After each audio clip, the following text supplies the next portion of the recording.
আমি একা গেছিলাম, কিভাবে আনলেন? নদী পাতে এসেছিলাম, নদীতে 3,000 টাকা দিয়েছিলাম। বিএসএফ তখন ছিল না, এখানে এসে কাজ করছিলাম, কিসের কাজ? ওই ঘর মোছা, থালা বাসন ধোয়া। সীমান্ত পেরিয়ে নতুন জীবনের স্বপ্ন দেখেছিলেন তিনি।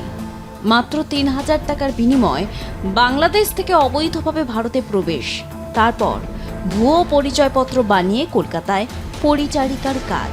সব মিলিয়ে গত 6 মাস ধরে দক্ষিণ 24 পরগনার মল্লিকপুরে গড়ে উঠেছিল এক বাংলাদেশি মহিলার নতুন সংসার। কিন্তু শেষ পর্যন্ত পুলিশের অভিযানে ফাঁস হয়ে গেল গোটা চক্র। সোমবার বারুইপুর থানার পুলিশ লকিন তাঁতি নামে মহিলাকে আটক করে। তার কাছ থেকে উদ্ধার হয়েছে জাল ভারতীয় আধার কার্ড। এই ঘটনায় ফের একবার সামনে এলো সীমান্ত নিরাপত্তা, অবৈধ অনুপ্রবেশ এবং ভুয়ো নথি তৈরির চক্র। পুলিশ সূত্রে জানা গিয়েছে, ধৃত লকিন তাঁতির বাড়ি বাংলাদেশের যশোর জেলার কেশবপুর থানার বাঁশবেড়িয়া গ্রামে। তার স্বামী জিয়ারুর রহমান তাঁতিও বাংলাদেশের নাগরিক। 6 মাস আগে এক দালালের মাধ্যমে সীমান্ত সংলগ্ন একটি নদীপথ ব্যবহার করে অবৈধভাবে ভারতে প্রবেশ করেন তিনি। অভিযোগ, মাত্র 3,000 টাকার বিনিময়ে ওই দালাল তাকে নদী পার করিয়ে এপারে নিয়ে আসে। এরপর কলকাতায় এসে পরিচারিকার কাজ শুরু করেন লকিন। সামান্য উপার্জন দিয়ে কোনো রকমের সংসার চালানোর পাশাপাশি ধীরে ধীরে নিজের পরিচয় গোপন করে মল্লিকপুরে হরিহরপুর এলাকায় বেনিয়াডাঙ্গায় ইলিয়াস গাজী নামে এক ব্যক্তির বাড়িতে ভাড়াটে হিসাবে থাকতে শুরু করেন।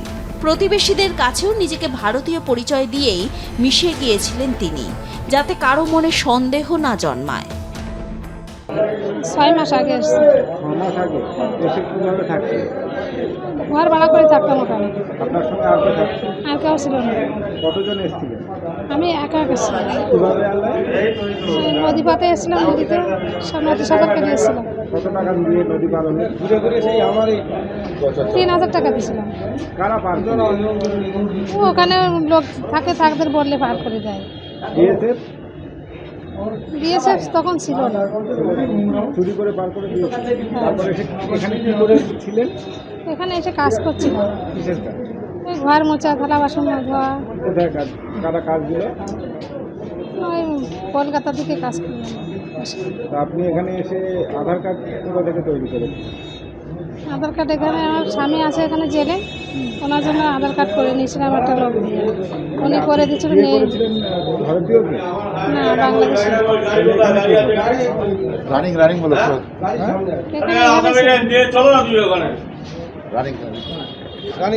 গাড়ি কোনটা বাংলাদেশ থেকে এখানে আধার কার্ড কি করে করলেন? চলো কে করে লোক দিয়েছিলেন? একটা লোক করে দিয়েছিল, সে নিয়ে এখানে নেই। কত টাকা নিয়েছিল? 2,000 টাকা মতো নিয়েছিল। সেটা কোথায়? বাড়ি কোথায় তার? মল্লিকপুরে? না, তাহলে ওনার বাড়ি বাংলাদেশ ছিল। আপনার আধার কার্ড এখানে কে করে দিল? সেই লোক ছেলেটা করে দিয়েছিল, সে চলে গেছে অনেক আগে। কতজন এসেছিলেন আপনারা? আমি একা এসেছিলাম, আর কেউ এসেছিল না। আর ওই লোকটা এখানে অনেক আগের থেকে ছিল। আর আপনার স্বামী? আমার স্বামী এখানে এসছে 5 বছর আগে। ক বছর? 5 বছর। ও, তা আপনার স্বামী কোথায় আমার স্বামী এখানে আছে। আছে? কিন্তু ভারতে দীর্ঘদিন বসবাস করতে গেলে বৈধ ভারতীয় নথি প্রয়োজন ছিল। সে কারণেই শুরু হয় নথি তৈরির চেষ্টা। পুলিশের জেরায় লকিন স্বীকার করেছেন, মল্লিকপুরে থাকার সময় এক ব্যক্তির সন্ধান পান যে টাকার বিনিময়ে ভুয়ো পরিচয়পত্র তৈরি করে দেয়। মাত্র 2,000 টাকার বিনিময়ে তার জন্য বানানো হয় একটি জাল আধার কার্ড। আরও একটা বিষয় হলো, যে ব্যক্তি ওই জাল আধার কার্ড তৈরি করে দিয়েছিল সেও নাকি বাংলাদেশের বাসিন্দা এবং বর্তমানে অবৈধভাবে এপার বাংলায় বসবাস করছে বলে দাবি ধৃত মহিলার। কয়েকদিন ধরে বারুইপুর থানা পুলিশের কাছে খবর আসছিল, মল্লিকপুর ও আশেপাশের এলাকায় বেশ কয়েকজন বিদেশি নাগরিক বৈধ কাগজপত্র ছাড়াই বসবাস করছেন। সেই সূত্র ধরে পুলিশের বিশেষ দল হরিহরপুরে বেনিয়াডাঙ্গা এলাকায় আচমকা অভিযান চালায়। জিজ্ঞাসাবাদের সময় লকিন তাঁতির কথাবার্তায় অসঙ্গতি ধরা পড়ে। এরপর তার কাছে পাসপোর্ট, ভিসা বা ভারতে থাকার বৈধ নথি চাওয়া হলে তিনি তা দেখাতে পারেননি। পরিবর্তে তার কাছ থেকে উদ্ধার হয় একটি আধার কার্ড, যা খতিয়ে দেখে জাল বলে নিশ্চিত করে পুলিশ। এরপরই তাকে আটক করে নিয়ে যাওয়া হয় পুলিশ জানিয়েছে বৈধ নথি ছাড়া আন্তর্জাতিক সীমান্ত পেরিয়ে ভারতে প্রবেশ, অবৈধভাবে বসবাস ও জাল ভারতীয় পরিচয়পত্র ব্যবহারের অভিযোগে তার বিরুদ্ধে 14টি ফরেনার্স অ্যাক্ট সহ ভারতীয় দণ্ডবিধির একাধিক ধারায় মামলা দায়ের করা হয়েছে।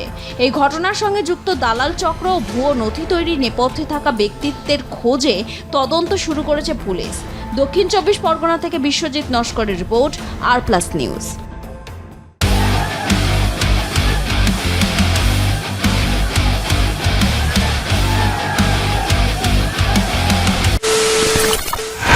খবরের নামে প্রতিদিন সন্ধে আপনার ড্রয়িং রুমে কি শুধুই চিৎকার চেঁচামেচি খেয়ে আসে? বিতর্কের নামে চলে গালাগালি আর কাদা ছোড়াছুড়ি। এবার সময় পরিবর্তনের, কারণ আমরা কান ফাটানো চিৎকারে বিশ্বাস করি না। আমরা বিশ্বাস করি খবরের সত্যতায়। আমরা কোনো পক্ষের হয়ে গলা ফাটাই না, আমরা সাধারণ মানুষের হয়ে প্রশ্ন তুলি। চিৎকার নয়, শুধু খবর হবে যেখানে বিতর্ক আছে কিন্তু কুৎসিত ঝগড়া নেই। সঠিক তথ্য, বিশ্বস্ত খবর। নজর রাখুন আর+ নিউজে।